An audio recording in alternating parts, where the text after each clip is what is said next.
banking industry in India is going rapid sea change. And as I talking about today, that banking has to be involved like banking as a service. So when you talk about from customer centricity perspective, so we need to have a clear mix. What is the need analysis for a customer today? Customers basically they want that you should have a personal touch. So I was sitting on the stage and was setting that from a WeChat to a WeBank kind of a concept, right? Where we reach out to the customers, give them a personalization, understanding what, at least do a some analysis when a moderator or who is ever is doing a virtual assistant or doing a chat or trying to interact with a customer. See, she or he is when while interacting should know his social profile, do some kind of workaround, and then he knows before she or he even dwells into what exactly are his needs. He knows what kind of patterns that he has and what has this been his experience overall. So need analysis, what I was talking about, what are his maybe goals, in terms of if you need to understand which segment does that particular customer belong. So customer segmentation is something which we talk about. Hyper personalization is something which we talk about.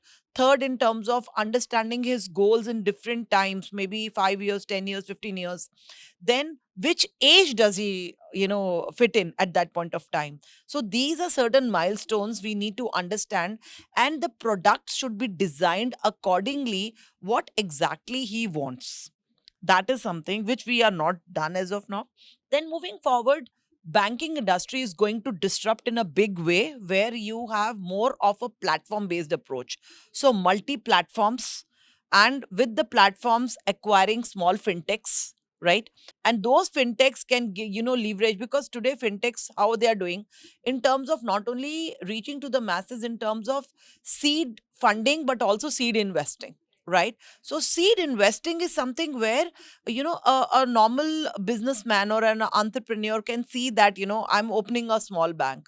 So mergers and acquisition is something which they say that if I am at any bank as a front foot, so I can play around, right? So the banks have at the back end all those their monolithic way of working, but when they have to acquire and need do some kind of penetration, so they acquire these fintechs, so they can make a buzz in the markets by opening digital branches. Now there was a concept of almost one bank in London, something called digital. Now we have Atom, which was the first digital bank with no physical branch. But today we have 274 such digital banks across the globe, which where we don't have any physical branches. We just have the people who, do all the portfolio management for them, do their need analysis, do their financial assessments, also helps them in understanding that what exactly you want to do in terms of are you interested to do algo trading, are you investing as insurance, or do you want a life cover, or do you want a motor cover or a health cover for you yourself and your family? Are you getting covered enough in terms of risk for you and your family? In terms of your investment, do you want to do some investment in future mutual interests and all that stuff, maybe secondary debts, maybe some other fixed asset classes that you want to say? So this is what a customer looks forward today.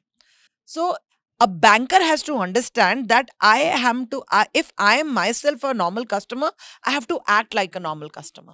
So that is something which is hitting the grounds today. And maybe another 3 to 4 years, there would be a big buzz, and you will see insurance, banking, all which is catering into a physical branches from digital branches would be reaching to the home branches now today. So when you talk about customer data, the data secrecy and what is data security and encryption is something which is very need of the hour. DPD protection, which is data bill protection, is all about that. One is a huge penalty is being raised, where they say that how the data protection is being protected in any home country.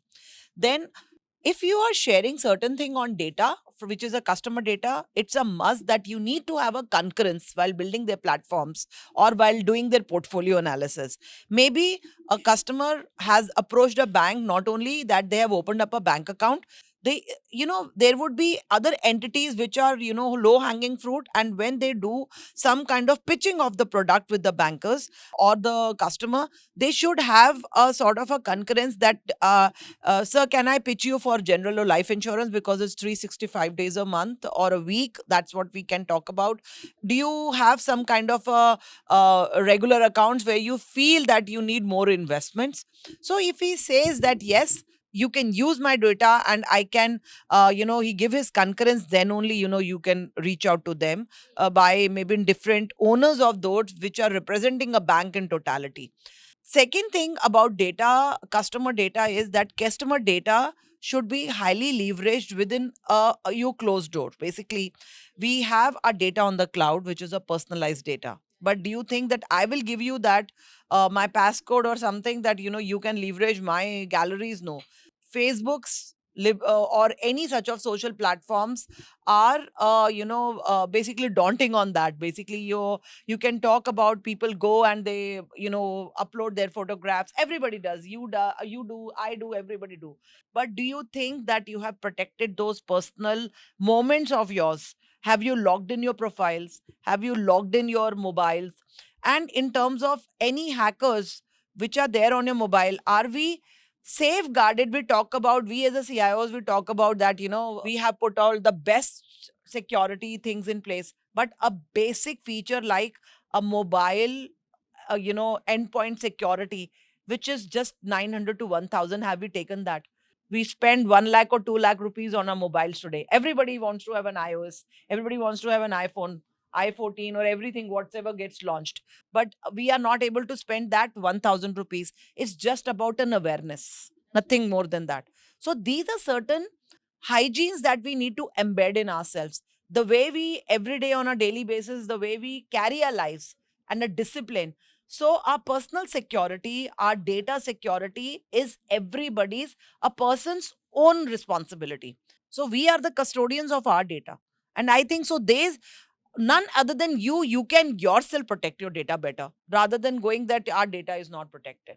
So these are something that, we have to leeway.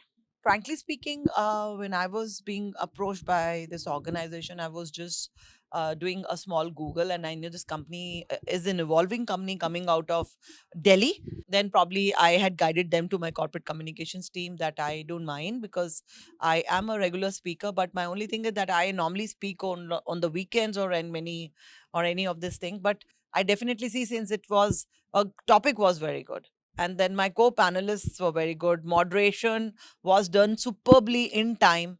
It was a 1 hour session, and I shared my platform, or probably the stage, with one of the big stalwarts of the industry. So that was something very enriching and more of networking opportunities. Thank you for that opportunity.